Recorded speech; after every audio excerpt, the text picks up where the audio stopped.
Boa noite para você de casa, tudo bem? Está no ar o Aparecida Debate, o seu lugar de reflexão para que você se informe e forme a sua opinião. Hoje é dia de finados e o Aparecida Debate vai falar sobre essa antiga tradição da Igreja Católica de rezar pelos mortos. Desde o século XIII, o dia 2 de novembro é dedicado à memória dos falecidos. Costume que inclui, além das orações e celebrações, a visita aos túmulos. De um ano para cá, essa data ganhou um significado ainda mais especial, já que a pandemia do coronavírus deixou milhares de famílias enlutadas com a perda de mais de 600 mil vidas aqui no Brasil. Alguns sequer conseguiram se despedir, transformando esse processo de luto. O distanciamento social só fez aumentar o sentimento de perda. Mas, afinal, como devemos lidar com esse sentimento? O que representa a morte no plano espiritual e por que tanta gente ainda tem medo de morrer? Para nos ajudar a entender melhor o tema desta noite, convidamos para participar do programa de hoje o padre José Wilson Correia da Silva. Ele é diretor do Instituto Camiliano da Pastoral da Saúde, também é capelão hospitalar do Hospital Regional de Itapevi e coordenador-geral da Pastoral da Saúde Hospitalar das unidades hospitalares camilianas da região Sudeste, autor do livro Assistência Espiritual Hospitalar em Tempo de Pandemia, Apreciação de um Capelão. Padre, uma boa noite para o senhor, seja bem-vindo aqui ao Aparecida Debate. Boa noite, Eduardo, e boa noite a todos aqueles que nos seguem através das plataformas digitais da TV Aparecida. Também conosco nessa noite a Tereza Vera de Souza Gouveia, psicóloga, graduada pela Universidade de Taubaté, em São Paulo. Também especialista em terapia familiar e de casal pela PUC de São Paulo, especialista em luto pelo Instituto de Psicologia de São Paulo. Professora no curso de especialização em suicidologia, a Tereza é autora do livro Laços e Lutos, da editora Multifoco, a quem eu também cumprimento. Tereza, boa noite para você. Seja bem-vinda aqui ao Aparecida Debate. Boa noite, um tema muito importante, agradeço o convite. Sem dúvida nenhuma. Uma boa noite. Boa noite para você, é um tema muito importante, principalmente nesses dias atuais. Mas antes de começar o nosso debate, vamos ouvir o relato de uma profissional de saúde que conviveu de perto com esse drama enfrentado pelas famílias que perderam seus entes queridos para a Covid-19. Ela, inclusive, liderou uma equipe na UTI destinada a pacientes com coronavírus.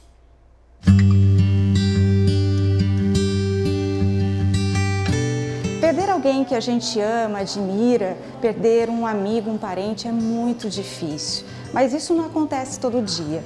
Imagina para quem trabalha diariamente nessa situação, num hospital como aqui a gente está na Santa Casa de Lorena. Nós estamos na ala da UTI e eu vou conversar com a Ariane, que ela é coordenadora da UTI da Covid e passou por momentos e situações, acredito, né, Ariane, muito complicadas, porque muita gente morreu por causa dessa doença, né? Como que foi você, o seu lado humano, lidar com tantas perdas? A gente que trabalha na UTI, a gente vivencia esse fato, né, com bastante frequência, o óbito, o falecimento de um paciente, mas a gente nunca se acostuma com essa situação.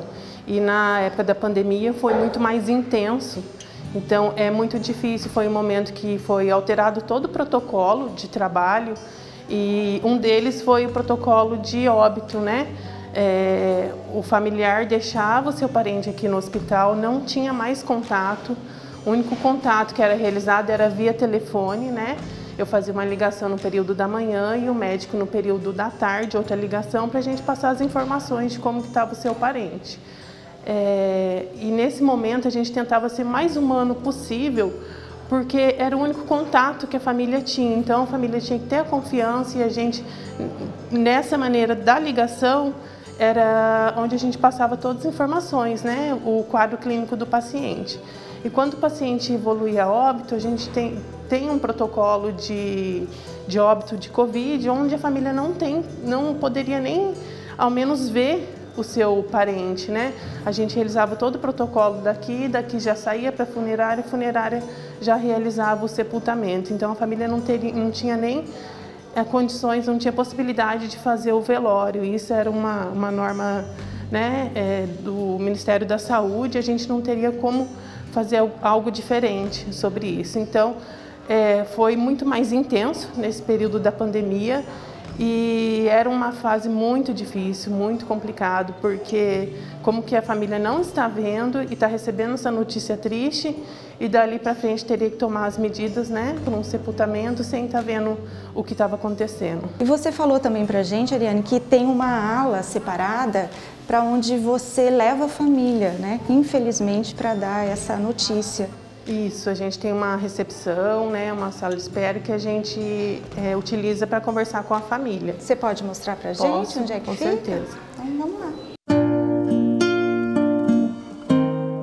Então essa aqui é a sala onde vocês informam a família do paciente quando o paciente vem a óbito. Isso. Essa sala aqui é uma sala de apoio que a gente tem atendimento aos familiares. Quando a gente precisa conversar com a família, dar algum tipo de orientação. Infelizmente, a gente quer sempre dar notícias boas, mas a gente deixa a família a par de todo o quadro do paciente, mesmo não sendo um quadro bom, né?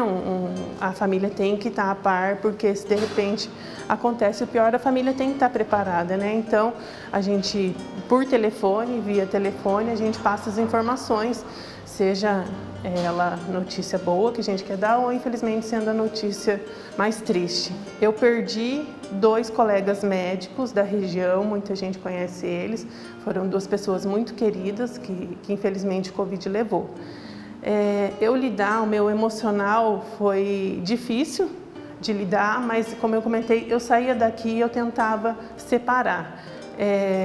Eu voltava para minha casa, eu acho que era onde era o meu combustível, né?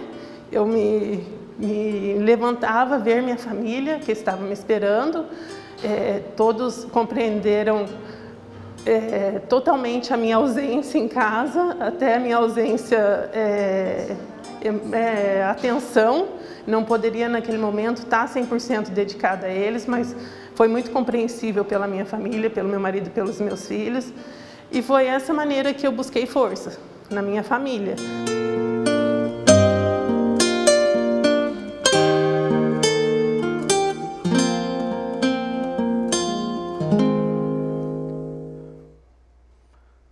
Pois é, tá aí, entre as muitas lições dessa pandemia do coronavírus, uma delas foi exatamente essa. Nos ensinou a lidar melhor com a perda de alguém próximo a nós, seja um familiar ou seja um amigo. Porque qual de nós que não teve o relato de alguém que perdemos, alguém próximo no seio da nossa família ou no convívio social entre os nossos colegas e amigos? Então começo perguntando para o senhor, padre, se a pandemia mudou a forma da gente lidar com a morte. Olha, claro que houve tivemos que nos readaptar, né? Tivemos que nos reinventar, porque não era uma morte, nem 2, eram várias mortes, né? E isso que foi o pesar, o duro, né? Mal saíamos do luto, ou mal superávamos um luto, já tínhamos um outro luto, né? Já tínhamos outra morte.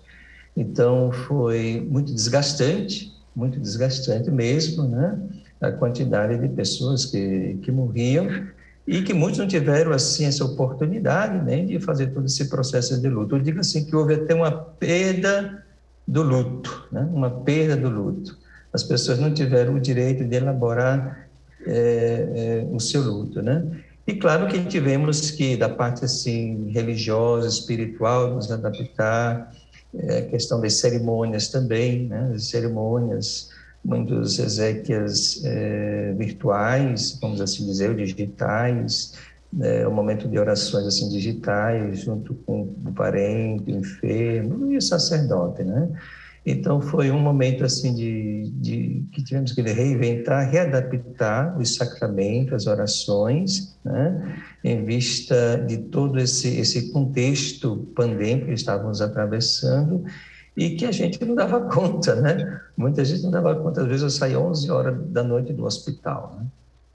Pois é, né? Pelos protocolos sanitários que foram exigidos por essa pandemia, muitos, como o padre disse, na abertura eu também citei, não tiveram nem a chance de se despedir do seu amigo ou do seu familiar que morreu de Covid-19. Tereza, esse processo, naturalmente, sem falar da pandemia, como era o processo de luto ou como deveria ser e quais foram os impactos provocados pela pandemia no processo de luto?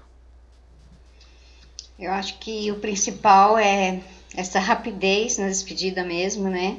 Alguém tá aqui, sai para um atendimento num PAM ou num hospital e não retorna. Então, eu acho que o fim desse mundo presumido que nos dá segurança de que a gente vai voltar e as pessoas que a gente ama vão estar aqui, e que a pandemia deu início muito antes, né?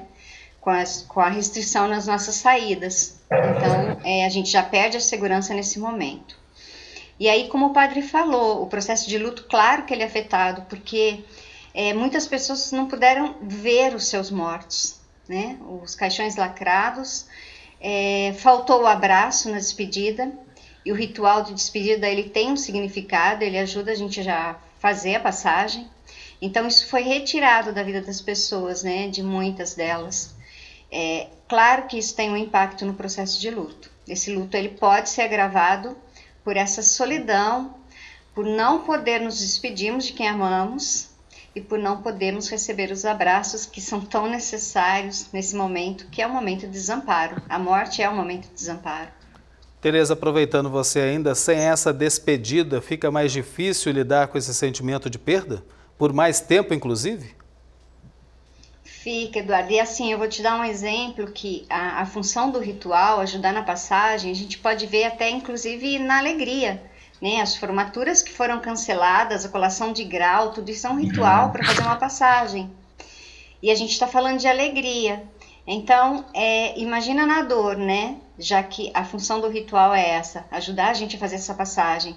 Então, muitas pessoas, elas têm falas que eu atendo clinicamente, que parece que a pessoa não morreu, elas não viram os mortos, não receberam abraços, e elas falam disso, parece que eu vou chegar em casa e ele tá lá, porque o luto já é assim mesmo, né? Essa sensação que o outro vai chegar, ela é contínua. Nesse caso, é um agravante, sim. Além da possibilidade de estar no hospital com essa pessoa, de segurar na mão dessa pessoa, de ver, de conversar, né? É um agravante. Agora a gente viu no depoimento, padre, aquela profissional de saúde que liderou a UTI para pacientes de Covid-19 aqui na Santa Casa de Lorena, fica bem pertinho da gente aqui na cidade de Aparecida, mas também como tantos outros profissionais que têm como a sua profissão lutar pela vida, mas que acabaram muitas vezes, e na maioria das vezes, vencidos pela Covid-19. Qual o sentimento que fica para esses profissionais, padre, especialmente? Olha, claro que tem aí o sentimento assim, da fragilidade, vulnerabilidade, né? Da perda também. Né? Logo quando eu comecei a assistir os pacientes infectados pela Covid, eu comecei um trabalho mais sistematizado, graças a um apelo da equipe de enfermagem, né, que queria a presença do sacerdote, a presença do capelão, um pouco mais constante com eles naquele momento.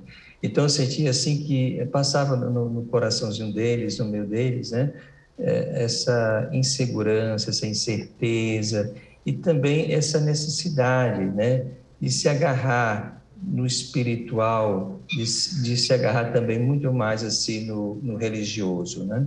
Então, foi graças ao apelo desses profissionais que eu comecei a ser um trabalho mais sistematizado, constante, dentro do hospital, atendendo não só os pacientes, mas também os profissionais, né, que necessitavam também, nesse momento, de muito apoio, necessitavam também de nossa presença, de nossas orações também.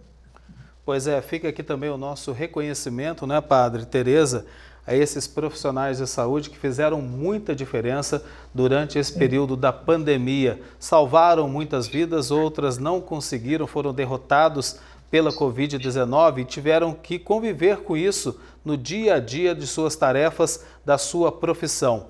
Então, que o Aparecida Debate de hoje seja um programa de reconhecimento por esse trabalho feito pelos profissionais de saúde, mas também em memória principalmente de todas as vítimas, 600 mil mortos pela Covid-19 aqui no Brasil e por seus familiares. Bem, a gente abre esse bloco com o depoimento de um pai que superou a dor da perda do filho trabalhando para salvar a vida de outras pessoas.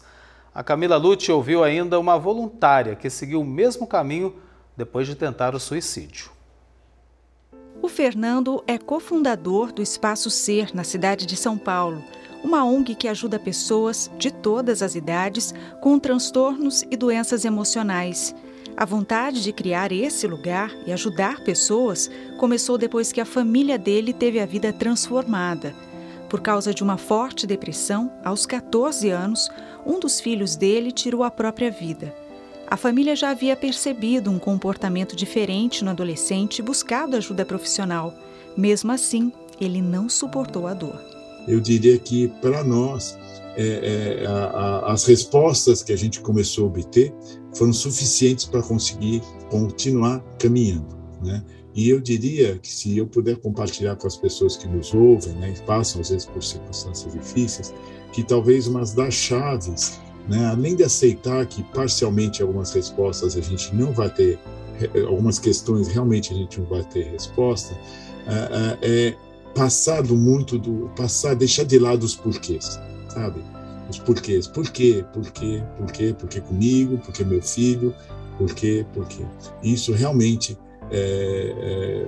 eu diria que quase nada vem de resposta. O suicídio é a segunda causa de morte entre os jovens brasileiros com idades entre 15 e 29 anos. Segundo médicos e psicólogos, cerca de 26% desses jovens sofrem de transtornos mentais. Um caso de saúde pública que precisa ser levado mais a sério. Olha a Daniela Nayoga. A jovem de 26 anos chegou à ONG deprimida. Vivia o próprio luto da falta de vontade de viver. Mas ao lado de especialistas, ela não só descobriu o real problema, como também um novo sentido de vida.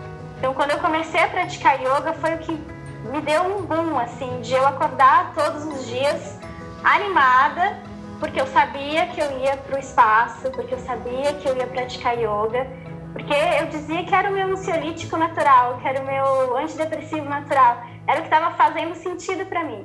Então, eu começava a ver como aquilo ajudava internamente e externamente, então, na flexibilidade, na força, na animação. Então, todo esse espaço foi muito importante nesse meu processo.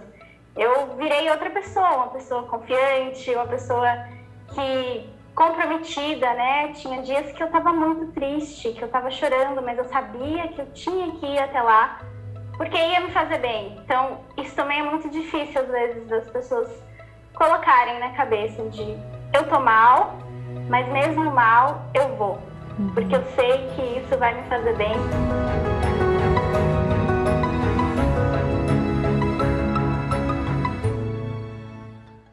Bem, a gente falou lá no início do programa que o Dia de Finados é uma tradição da Igreja Católica, é um dia dedicado para rezar pelos mortos, homenagear os nossos falecidos, isso através de missas, celebrações ou indo até o túmulo, os cemitérios, depositar flores, estar ali próximo e fazer a sua oração diante do túmulo.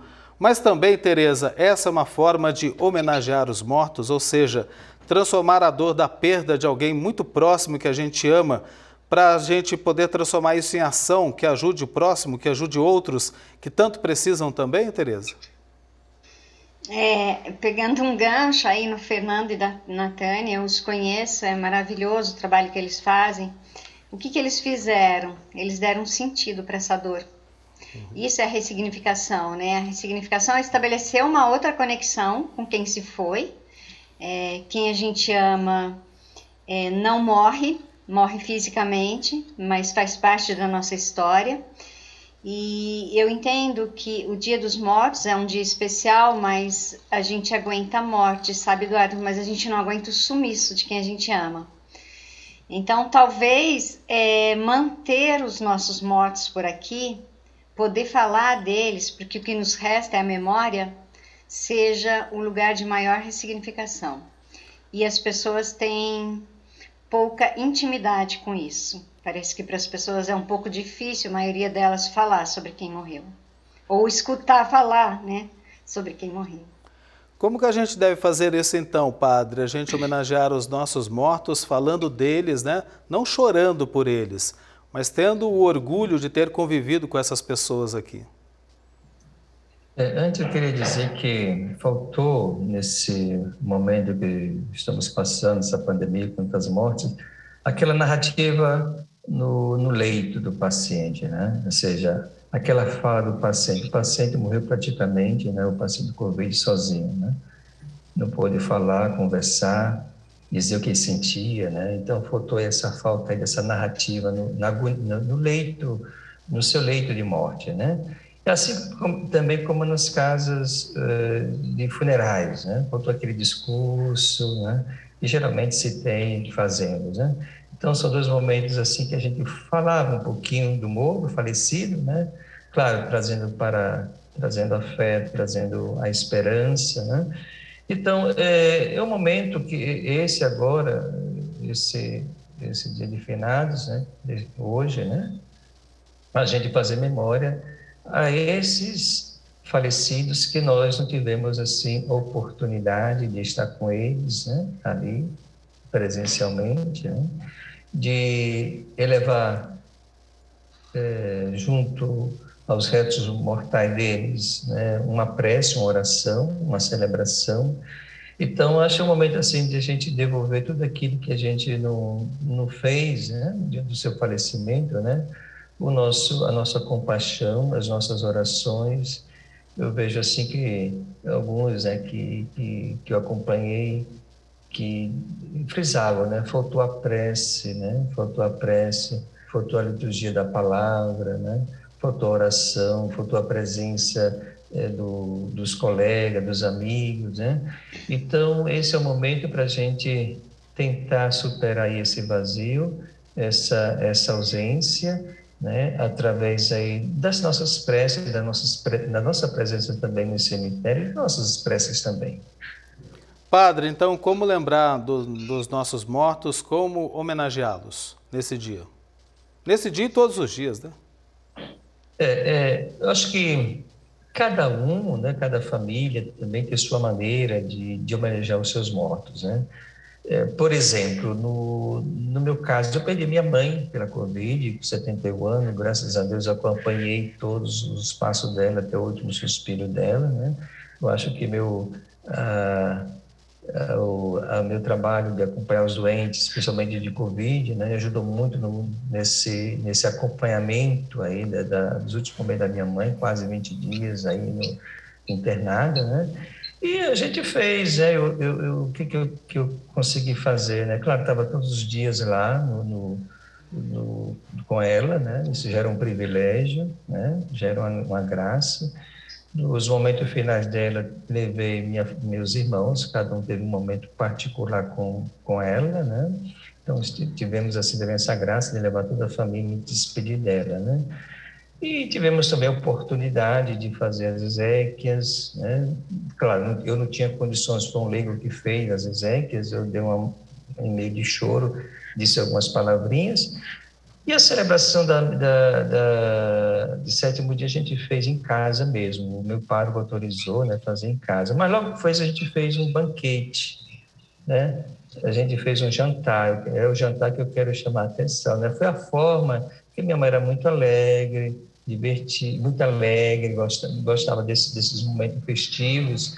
Então a gente resolveu selar esse momento aí, né, essa celebração, né, com um jantar, né, entre a família, os membros da família e também um outro assim, o convidado, né? Então foi a forma que nós temos. Outros já demonstra faz suas homenagens através das orações, da presença no cemitério, levando flores, né?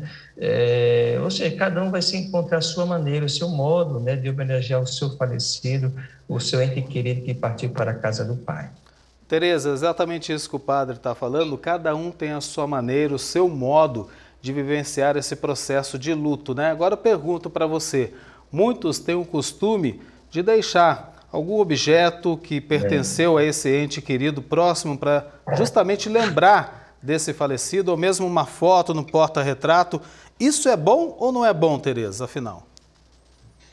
Então, Eduardo, a minha sala fez 1 ano em setembro que meu pai faleceu. Minha sala aqui onde eu estou é cheia de fotos dele. Não tem certo e errado, tem o possível de cada um. Para mim faz bem, para algumas pessoas não fazem. Eu acho que o importante, né, é exatamente o que o padre estava falando. É um processo muito singular, que vai sempre ter a ver muito com como nós lidamos com o afeto, como nós lidamos com a dor, o quanto nós conseguimos nos aproximar, né? Tanto que o padre fala de um banquete em homenagem à mãe. Então não tem jeito certo e não tem jeito errado. Tem o que eu aguento, o que eu consigo. O que eu sempre chamo a atenção é que quando eu me afasto muito, né, dessas questões, eu me afasto de quem eu amo, de quem morreu. Então, para a gente ficar atento a isso, né? Cada um tem o seu jeito de vivenciar as coisas, mas o único jeito de estar com quem eu amo, eu repito, é a memória. Então, que cada um possa vivenciar isso da maneira que conseguir e for melhor, né? Até porque, né, Tereza, a morte não acaba com o amor, né? A gente vai continuar amando aqueles que se foram, né? Mas de um outro jeito, né? Isso, o amor não tem como, né? O amor, ele vai ficar. Inclusive hoje, Eduardo, a gente nem fala mais em aceitação do luto, né? Quando a gente pensa uma mãe que perdeu um filho, necessariamente ela pode ficar sem aceitar, e não quer dizer que isso está errado, mas a gente fala em adaptação. Eu vou ter que me adaptar à ausência física dessa pessoa. E como eu vou conseguir me adaptar? Continuando a amar, arrumando uma outra forma de continuar esse amor, porque esse amor, ele continua. Eu sempre vou ser a filha do meu pai, independente dele estar aqui, ele está na minha história. Então, acho que é a gente entender isso, que o amor, exatamente o que você falou, ele continua. A gente continua amando, até porque perdi meu pai há 25 anos e todos os dias eu lembro dele, né? E lembro com afeto, com carinho, com amor que eu sempre tive por ele e continuo tendo, né? E a gente vai cultivando essa lembrança e faz bem. Nada como um dia depois do outro, né, padre? Isso mesmo. Eu também perdi meu pai, eu estava até fora do Brasil, né? E até hoje eu sinto assim, como eu não acompanhei todo o processo, não tive presente no seu sepultamento, não acompanhei a sua enfermidade, né? Então a sensação que eu tenho é que ele ainda está vivo, né? A minha mãe, eu tenho certeza que faleceu, porque eu acompanhei tudo, acompanhei até o cemitério, tive atestado de óbito, então tenho certeza que a minha mãe morreu, né? Claro, continua nos meus pensamentos, no meu coração, as coisas boas dela, né? Mas interessante, mas meu pai, de vez em quando eu sinto que não faleceu, que está vivo, quando vai ser presente, porque eu não o vi, né? Mas é isso aí, eu digo assim que as pessoas que partem levam um pouco de nós, né? Levam um pouco de nós, e aquelas também que vão, e essas que partiram também deixam um pouco delas conosco também, né?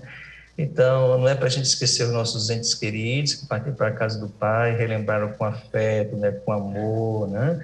E é isso. Agora, é claro, cada um tem sua maneira de reagir, como a psicóloga aí falou, né? Mesmo assim, entre meus irmãos, eu tenho um irmão, né, que, bom, meus irmãos evangélicos, irmãos católicos, mas tem um irmão agnóstico, né, que se diz agnóstico, né?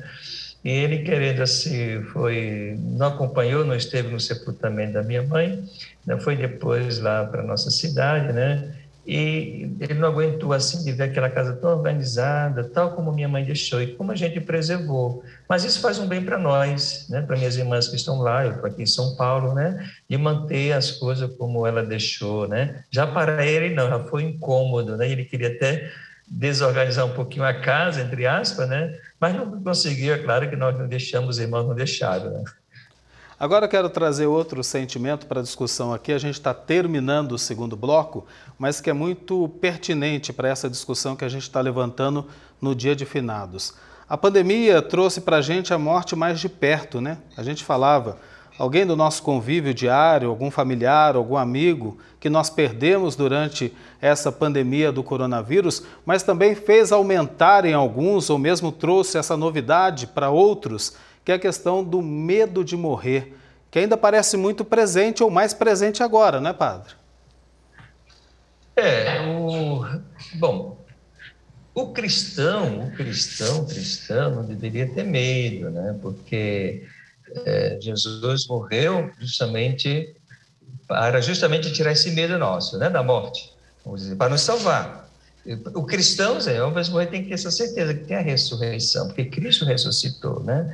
Agora, claro, o medo faz parte da vida, né? Mas, como diz São Paulo, na carta aos Tessalonicenses, né? A questão é que a tristeza vamos ter diante da perda, da morte, né? Vamos ter. Agora, temos a esperança, né? Não vivemos com aqueles pagãos que viviam sem esperança, né? Então, a tristeza vai aparecer em nossas vidas, né? A tristeza, o pesar, mas é com esperança, né? É com esperança. Por trás dessa tristeza também existe aí o consolo, assim, a esperança, né?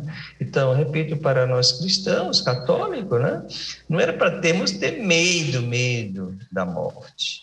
Porque a morte, o que é, né? Como disse São Francisco de Assis, nós tratava a morte como a mesma morte, né? Que nos aproxima de Deus, né? Nos faz entrar no reino, no reino dos céus, né? Mas o que eu chamo aqui a atenção é a questão de sermos pessoas cristãos desesperançosos, né? Sem esperança, né?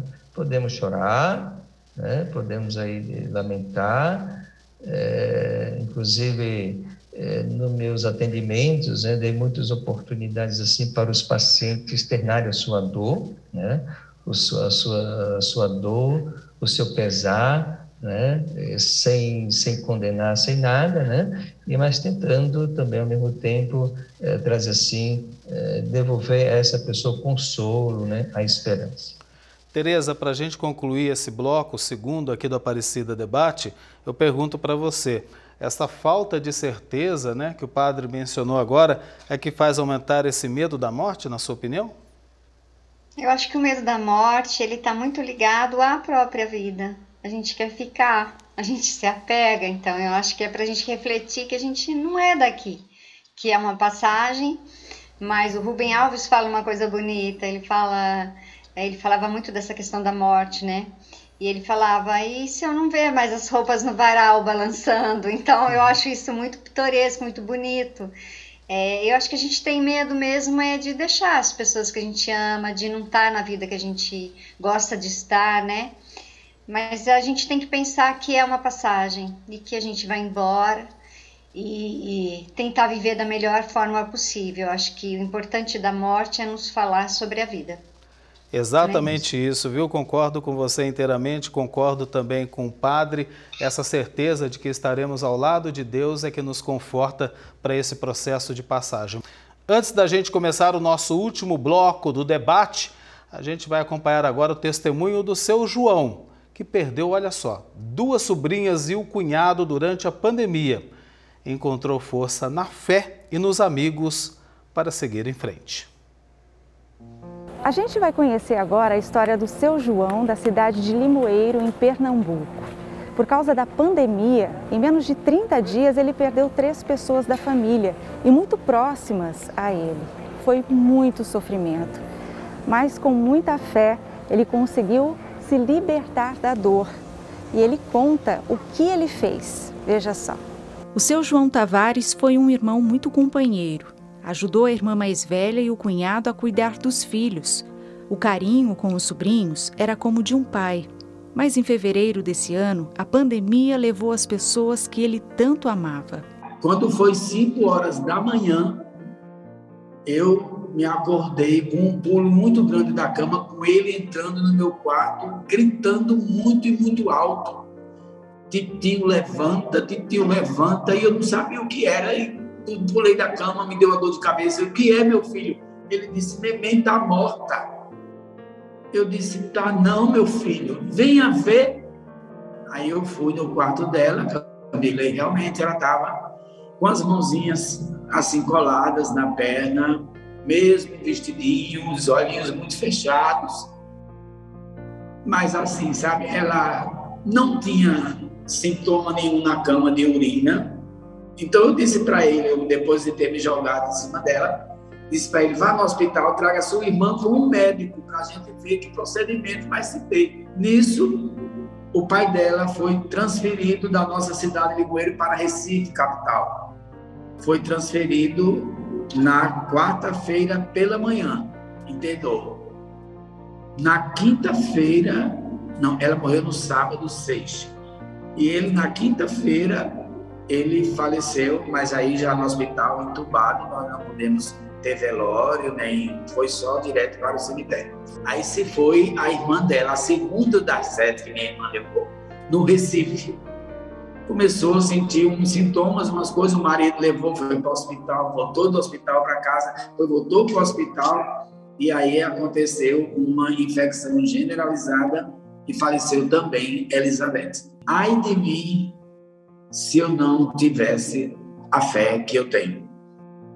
Ai de mim, se eu não tivesse dentro de mim a convicção do eterno, do Deus que me criou, do Deus que me trouxe a vida, e dele eu vim, como dele vieram todos os meus, e para ele nós voltaremos, né?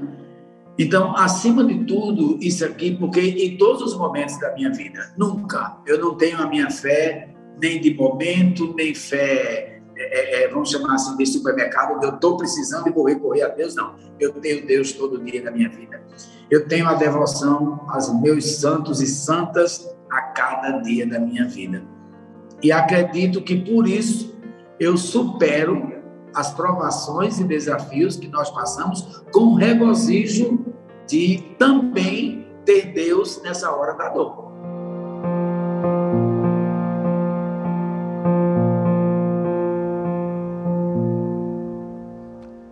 Que lindo depoimento do seu João, sem dúvida nenhuma, a crença é que nos fortalece diante da perda de alguém tão próximo em quem a gente ama, porque Deus é vida. Deus está aí provando isso, né, Padre? A fé é o nosso alimento para a gente todos os dias ir superando esse sentimento de perda. O senhor até começou a falar sobre esse assunto no final do último bloco, né? Agora eu queria perguntar para o senhor, principalmente para os cristãos e católicos que estão acompanhando a gente aqui no Aparecida Debate. O que representa a morte, afinal, no plano espiritual? Primeiramente, eu gostaria de dizer que a fé não elimina o luto, né? Que o luto é um direito que todo mundo tem, né? Quando perde alguém querido, né? Mas a fé, ela ilumina por dentro, né? Ilumina por dentro, nos ilumina, nos dá fortaleza, né? E a morte para nós cristãos, foi isso aí que você perguntou, eu acho, né? Isso, a morte no plano espiritual, pai. O plano espiritual, justamente, né? Como dizemos aqui, nós estamos aqui de passagem, né? Estamos aqui de passagem, para nós não é assim, uma perda, mas uma transformação, né? Uma transformação. Estamos aqui de passagem, como a psicóloga já comentou também, né? E a morte, quer dizer, significa, né? É o fim também da nossa missão aqui, né? Com a morte, o fim, cumpri com minha missão, né? Cumpri com minha missão, e agora entro num processo assim, né, naquela esperança, né? Questão nesse processo, né? De estar aqui com Deus, né? Para nós é isso aí, se entregar nas mãos de Deus, estar com Deus, a morte, né? Que parece ser o fim, né? Mas não é o fim, é o fim aqui para nós aqui que ficamos, né? Mas com a morte a gente vai continuar de outra maneira, né? De outra forma com Deus, né? E quero também dizer que a dificuldade de a gente também discutir, refletir sobre essa questão da morte, né? Até os próprios discípulos também se inquietaram quando Jesus falou por 3 vezes em 3 momentos distintos, né, da sua morte, da aproximação da sua morte, ninguém queria ouvi-lo, né? Ninguém deu atenção, né? Essa dificuldade de a gente trabalhar a nossa finitude e, claro, eu morro como vivo. Se eu vivi bem, se eu estou bem, então eu vou morrer também bem, né? Ou seja, sem temor, mas na alegria. E claro que para a gente ter uma morte, vou dizer assim, sana, saudável, não sei se eu posso utilizar isso, a gente tem que viver bem comigo, com Deus, com o outro, e hoje a gente fala também com a natureza, né? Então, a morte assim, é a conclusão, é o fechamento da nossa vida, né? É o fechamento, é a conclusão da nossa etapa aqui na Terra, mas partindo assim para um momento de glória, um momento glorioso, um momento de estarmos assim com Deus.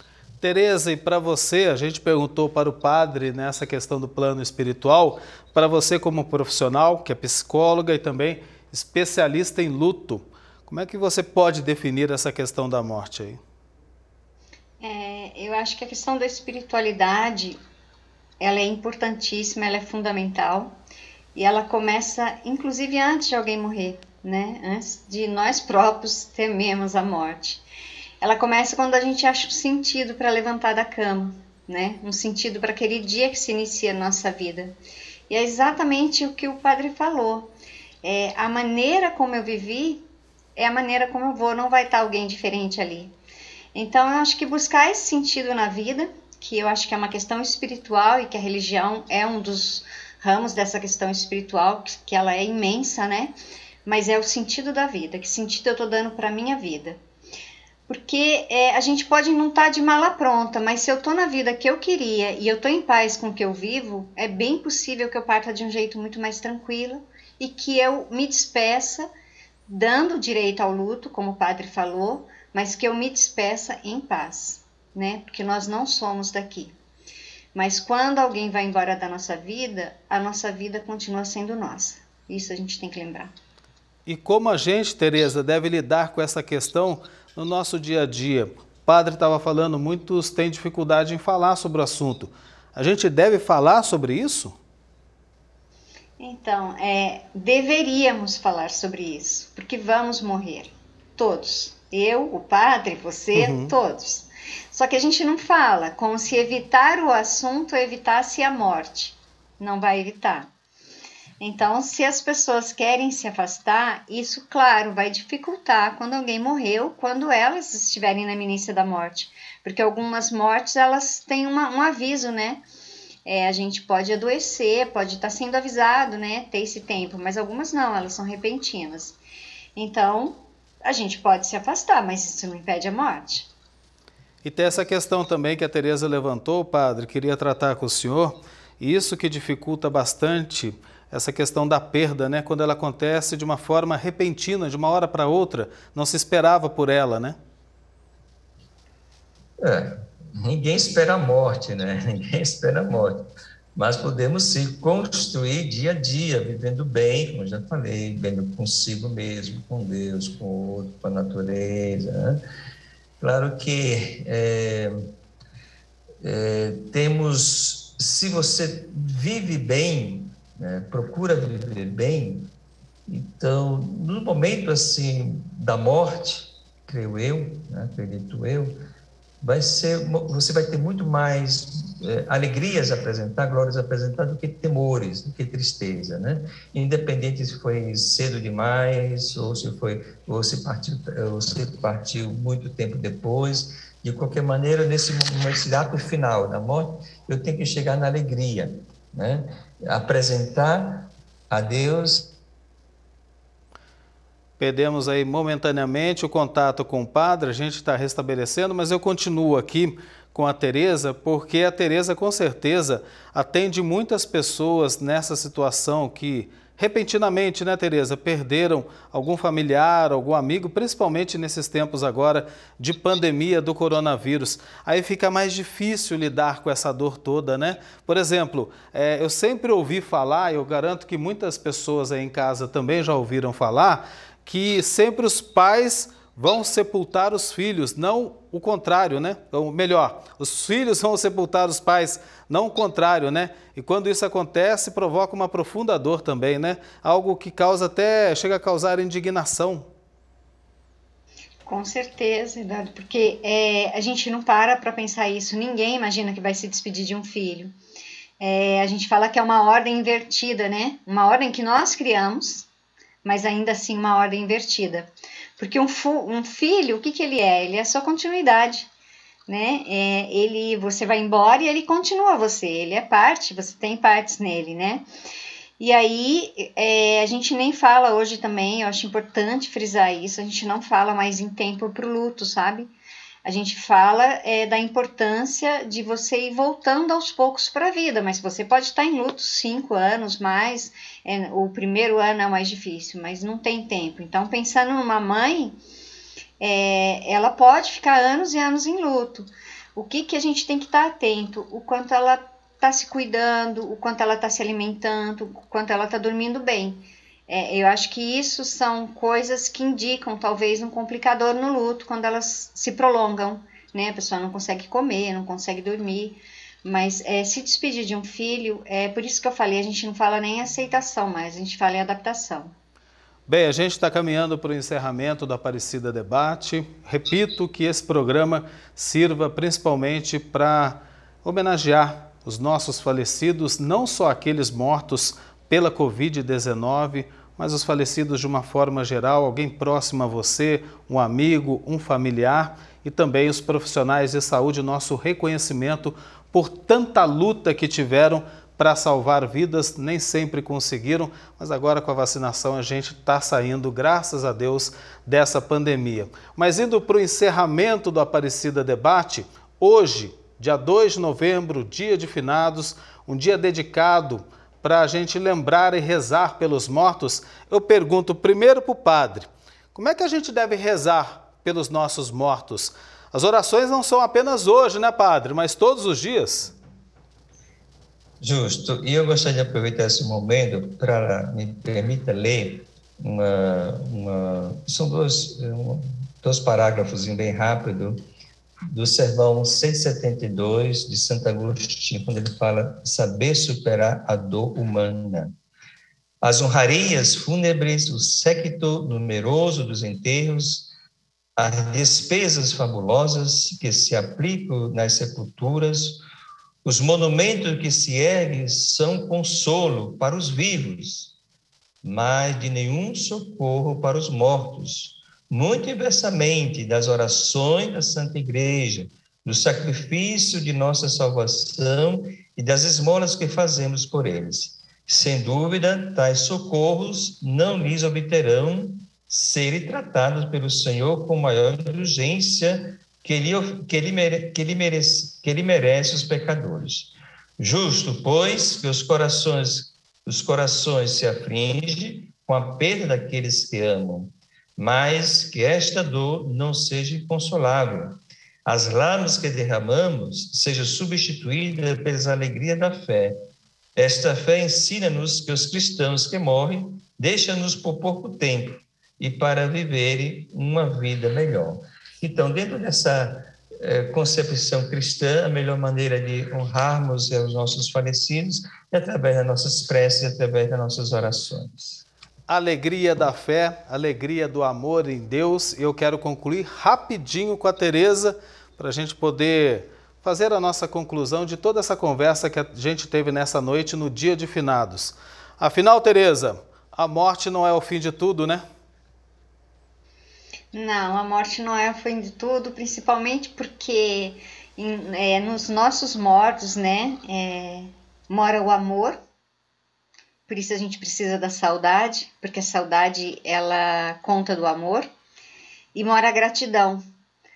A gente só tem saudade porque nós temos gratidão, porque nos foi oferecido algo por essas pessoas que morreram.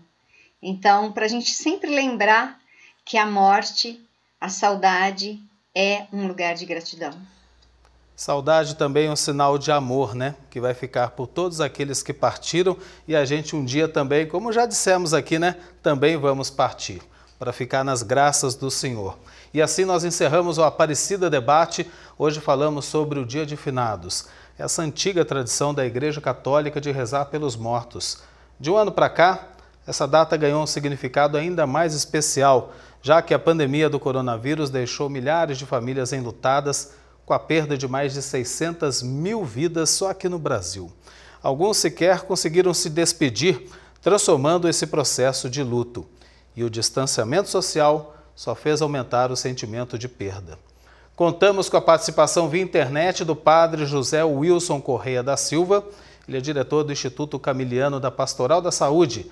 Também é capelão hospitalar do Hospital Regional de Itapevi e coordenador-geral da Pastoral da Saúde Hospitalar das Unidades Hospitalares Camilianas da região Sudeste. Autor do livro Assistência Espiritual Hospitalar em Tempo de Pandemia, Apreciação de um Capelão. Agradeço muito a participação do padre hoje no Aparecida Debate. Muito obrigado, uma ótima noite ao senhor. Também conosco a Tereza Vera de Souza Gouveia, psicóloga graduada pela Universidade de Taubaté, em São Paulo. Também especialista em terapia familiar e de casal pela PUC de São Paulo, especialista em luto pelo Instituto de Psicologia de São Paulo. Professora no curso de especialização em suicidologia. A Tereza é autora do livro Laços e Lutos, da editora Multifoco. Quero agradecer também muito a sua participação. Muito obrigado pela presença aqui no Aparecida Debate. Uma ótima noite para você também, Tereza.